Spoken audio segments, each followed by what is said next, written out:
What if the problem with modern masculinity isn't men, but the script that they're forced to follow?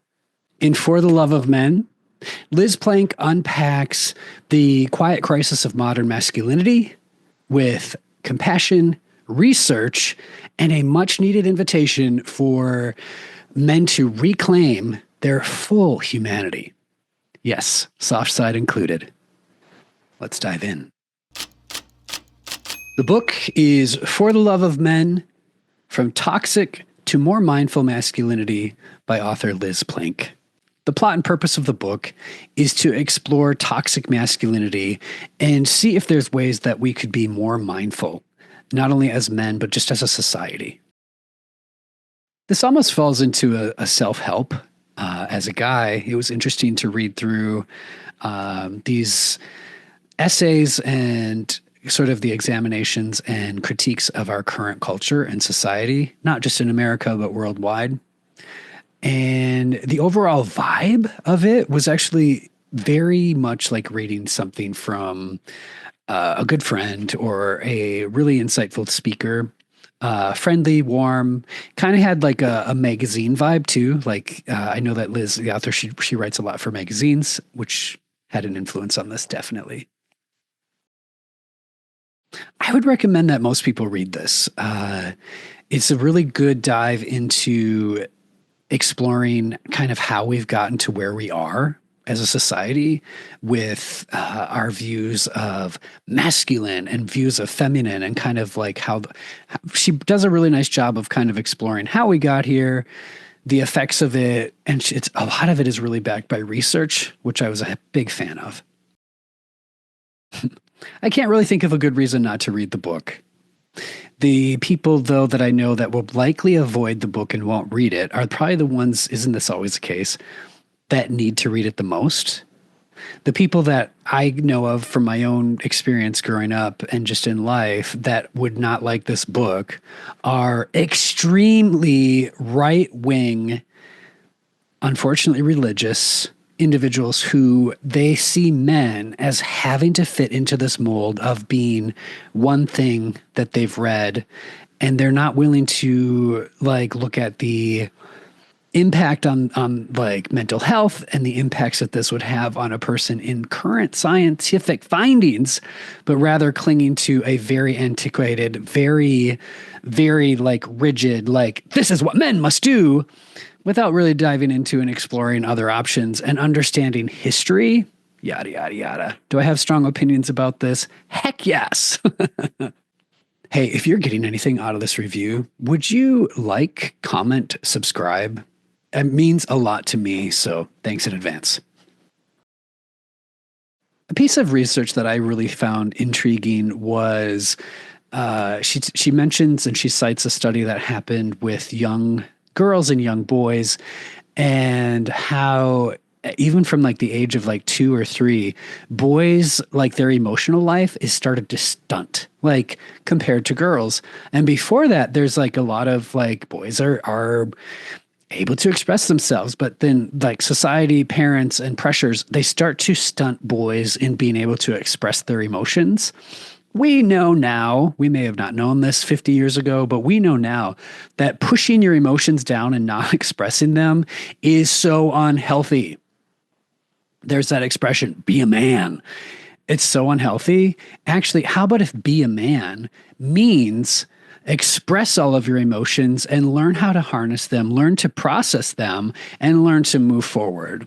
Not shove your emotions down. Don't ever talk about them. Don't ever express them. Don't ever do anything with them. Like, let's make it okay for young boys, young men, old men to have an emotional life and to express it, which is part of the reason of the book. So that was a little study that I found really interesting. I might be getting some of the details incorrect there. So read the book, but and that was impressive to me to see, because I can see it in a lot of my friends, families, and just I can see it in society so much that we push young boys to not have healthy ways to emote, healthy ways to we expect them to be so stoic, and I hate stoicism. Absolutely hate it. being pro like feminist, be like when we as a society are good to women, it actually has this wonderful side effect of also being good for men. Like it's great. And she does a lot of diving into, like I said, research. She looks at like maternity leave, you know, if you have a child, and how in some countries, unlike America, in some countries they include men way more in that, and how in the States we kind of get it wrong, and references like the impact that that has on men, and that it's actually that men oftentimes actually do want to participate more in the home doing feminine things, but it's not accepted, and it's also not built into the systems that we have in place. So I appreciated that. I appreciated that she pointed that out and backs it up by research, and shows that the system has a lot of biases in it, and the system has ways in which we are pushing men into like these roles that we actually don't even really want. I know that she references like a sports announcer who he went on leave for, like, it was either a sports announcer or a player. And he went, I think it was a player actually. And his wife had a baby, and the sports announcers like were reporting on it. And they're like, oh my God, he didn't play the game. Like he went to be with his wife while she was having her baby. Well, that's not a team player. Fuck that shit was basically where she kind of went with it. She's like, holy shit, this is just toxic. Saying that men should like go and play a sport game instead of like being at home with their wife. If you can't see the toxicity in that, ouch. For me, as one who grew up in a very religious, very right wing childhood, I appreciated, and like my ears went up when Liz started talking about her experiences going and talking to political right commentator Tommy Lahren. I'm very familiar with Tommy Lahren. I also look at Tommy Lahren as being like a really, I'll use the word empowered young woman, where she's like a little firebrand. She's a sassy blonde who kind of spouts political right-leaning rhetoric and logic and things like that.